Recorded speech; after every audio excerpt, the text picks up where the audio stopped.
You know, by the time you see this, you probably would have seen my Jim and the Holograms movie trailer reaction review. And let's just say I'm not the only one that has a lot to say about that. And you know, it's the one thing I was watching Zara Nizarak's rant on it. And Sean, you definitely have a point. Hollywood needs to stop screwing up a lot of these franchises from any, not just childhood cartoons of the 80s like what you and I grew up on, but from any franchise. They need to stop screwing them up. I mean, if you're going to adapt something for a theatrical release, do, believe it or not, what MLP's doing. Keep someone from the source material on board. Don't shut out somebody that had, a say in the creation. In fact, was the mother of the creation of the franchise which you are adapting. Don't shut someone like the creator, the originator, the mother of a franchise or the father of a franchise. Don't shut them out of the project. Invite them in. Get their insight. Ask what they would do.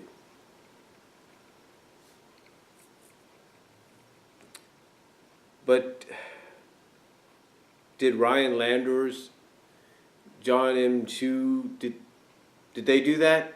Did any of the creative team there do that? No. Instead, they decided to go full forward with it without telling Christy Marks, and she had to find out on her own, basically, that they were doing one. And here, Christy Marks had something planned out for a movie at that time anyway. And yet, they didn't go to her and say, hey, do you have any idea what we could do for a Gem movie? And she could have easily said, oh yeah, I've got it on file right here. I've got a movie script right here. And they didn't do anything. Nothing. Instead, they go full forward. She does acknowledge in a tweet that at least the director came out and talked to her, basically was polite, kind, respectful. And she in turn was the same way, but you could kind of see, you could kind of read and sense that she's very disappointed that she wasn't involved in the project. Well, I can guarantee you this. Just like I said in my review, and I'll say it again here, Hasbro and Universal, mostly Universal, better hope for a damn hit. Because if they don't get a hit, and it bombs, Hasbro is going to take the reins away from Universal, take away any possibility of any other movie project they might have. They might even cut ties with Universal. Or, if they still work with Universal, they're going to give them a second chance by saying, hey, we're going to bring in another director, another writer, we're going to let Christy Marks be involved in this, and we're going to give people the Gem movie that should have been done in the first place. And you see, Zara Nizarak has a point on one thing. This is the problem with Hollywood. Savage Beast has a point. This is a problem with Hollywood. That is, when they license something to adapt, there are times, if not 70, I hate to say this from a percentage-wise, but 75% of the time, that when they adapt something, they adapt it and they screw it up. Every once in a while, you'll find somebody that'll come in, look at the source material that's being adapted, or look at the material that's being adapted and send, and it basically will say, let's do research, let's do some research, let's use the actual source material to get this going. And that's how movies like Avengers became the hits that it is. That's why Avengers Age of Ultron is the hit that it is. That's why every movie the MCU has done so far has been the hit that it's been. Every movie in the Marvel Cinematic Universe, from the first Iron Man all the way up to the current Avengers Age of Ultron has been a massive hit. And why? Because Josh Weldon and those that are going to take over for him at least have the acknowledgement and the idea that, oh, this is a comic book movie. This is a movie based on a comic book. Let's treat it as such. Let's make it like it's a real life comic book come to life. But did these people do that with Jem? Did they say, hey, this has got all this great material, all this great source material to work with, let's base the movie off that? No. Instead, they decided to make, as I put it in my review, Josie and the Pussycats 2015. Or as some people have put it, like Zara Nizrak has put it, Hannah Montana 2015. That's basically what it is. It's the same storyline we have seen time and time again. And they're using it for Jem? Doesn't make sense. I mean, look at this.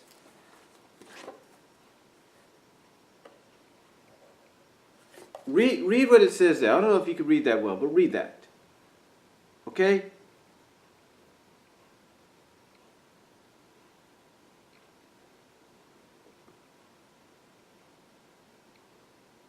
All right? Now, we're season 1. Read the back for the synopsis of season 1.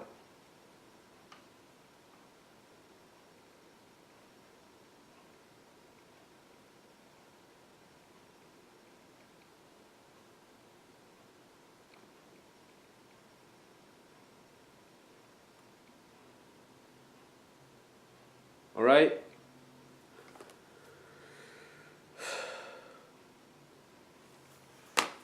So, reading that, you ask yourself, well, that has potential, that sounds great and everything, but why didn't they go in that direction? It's because it all depends on who you get as the director, the writer, and the producer. And that's the point of this video. That if you're going to adapt something, make sure you have the right trio of a producer, director, and a writer that understands the source material, that understands that if you're going to adapt a movie based on something that fans grew up with in some ways or became knowledgeable about as they grew up in a different generation or a different decade, at least stay true to the source material. Don't try to screw it up and try to make it into something that it's not. You know, when you take a look at the budgets they will put down for Transformers and G.I. Joe, and you compare it to what Jem's budget is, Jem's budget is basically that of an indie film or a made-for-television film. You know what's ironic is the extended first look trailer from CBS for Supergirl looks more appealing than this does.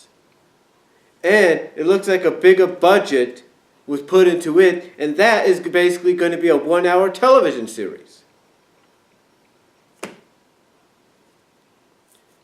So, you're telling me that a 1-hour television series based around Superman's cousin, Kara, Supergirl, has a bigger budget to work with than Jem in than the movie adaptation of Jem and the Holograms. That is bad. I mean, when you take a look at The Flash, you take a look at Arrow, they got a bigger budget than Jem and the Holograms.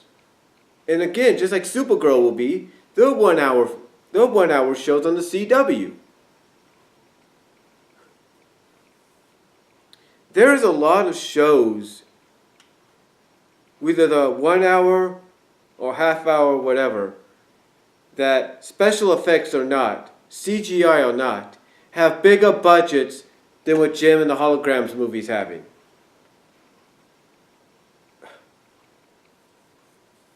It's to paraphrase truly, truly outrageous, to paraphrase that, well, not paraphrase, but to rephrase that in a sense, to para-rephrase, if you will, to make that comparison, that is truly, truly pathetic. I mean, I have nothing against the young actresses that they got for this movie. They're probably very talented. But I think even they know that looking at the trailer themselves, they probably realized that they basically signed up for what's going to be a major bomb. Again, though looks can be deceiving, and hopefully maybe Universal might have a hit on their hands, that's what they got to pray for. But right now it doesn't look like that. It really doesn't. I mean, say what you will of what Michael Bay has done with Transformers, but at least in a sense, at least he kind of understood what Transformers is, and the guy that wrote the script understood Transformers. At least they did something that obviously the people that produced, directed, and wrote this movie didn't do. They did research. They looked at the source material, and they looked at what they could adapt into their movies. Same with the people that worked on G.I. Joe, and G.I. Joe Rise of Cobra, and G.I. Joe Retaliation. They looked and did research on the source material. They did research, and they looked at the source material, and looked at what they could bring to the big screen. They looked at what they could adapt and make into the movies. They didn't just say, oh, well, let's switch things around. No, they stayed true to basically what the franchises were about. Despite how you feel about them, true, the movies may have not been what you wanted, but at least they stayed true to some sense of what the original source material was about. And at least the people in charge there, despite how you feel about them, at least they took the time to research that source material and took what they knew they could, and took what they felt they could adapt into the movie. Or into the movies. They knew that. They did that. They knew that they had to do that, because if they didn't, fans would shit all over those films. Even worse than they've shitted on some of them already. But at least they took the time and the effort to research and look at that research the source material for what they could use.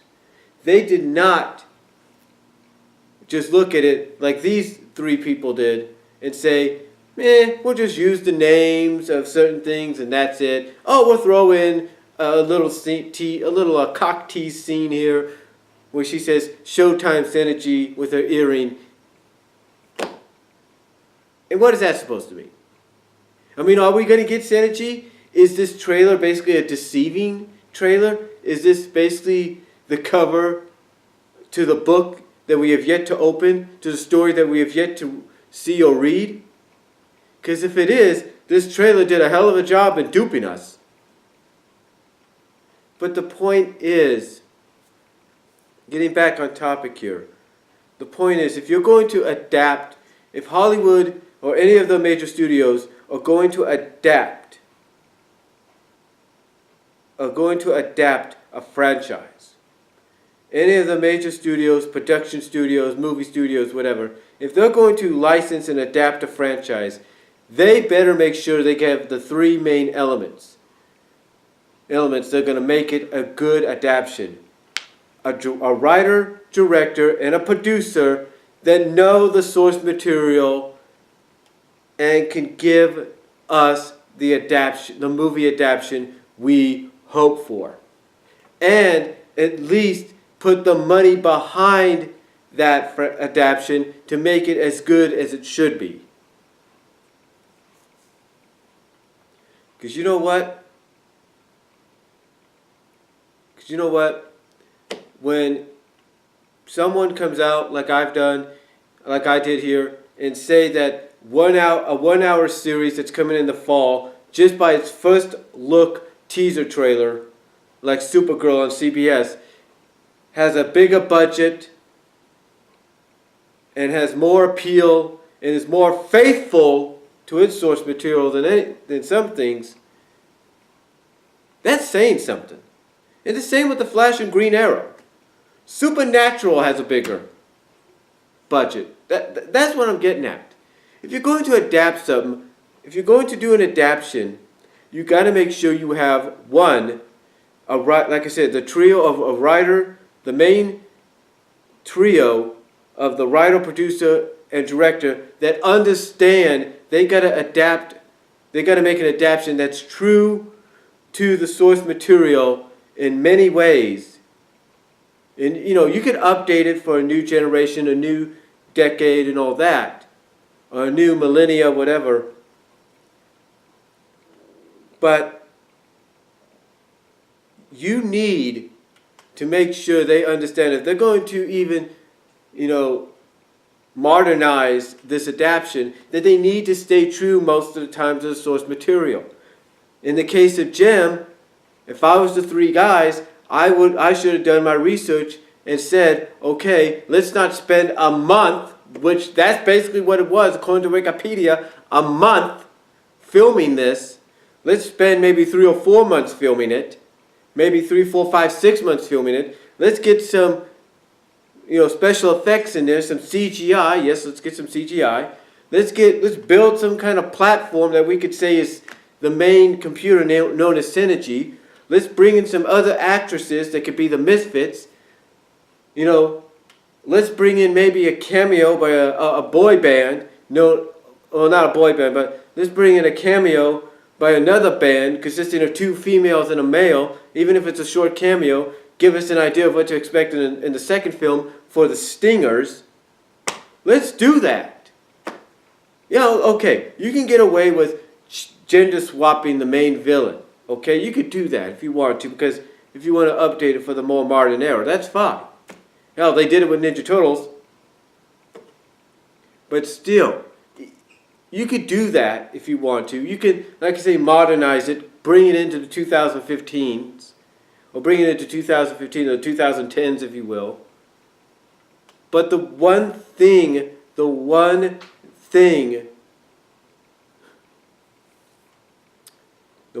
you need to do, depending on whatever franchise you adapt, whether it's from the past or the present, is make sure you stay true to the source material.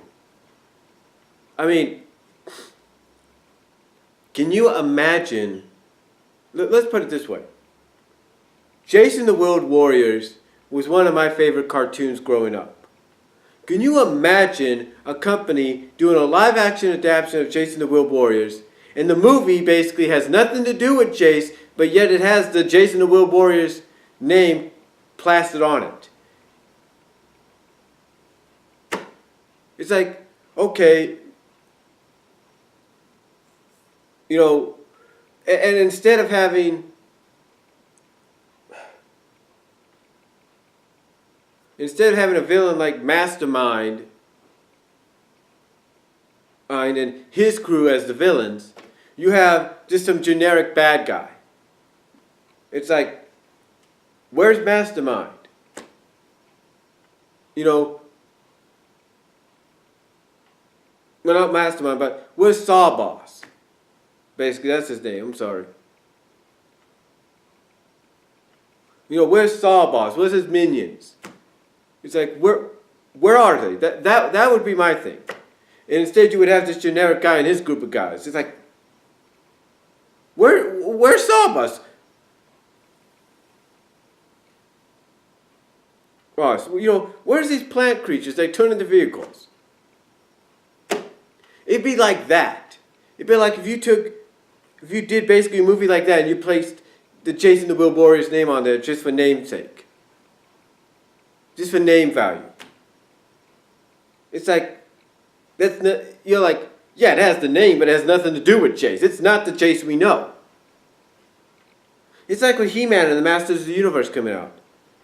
Right now, so far from what we've seen a little bit of, through pictures and stuff, it looks like they're going to stay true to what He-Man is.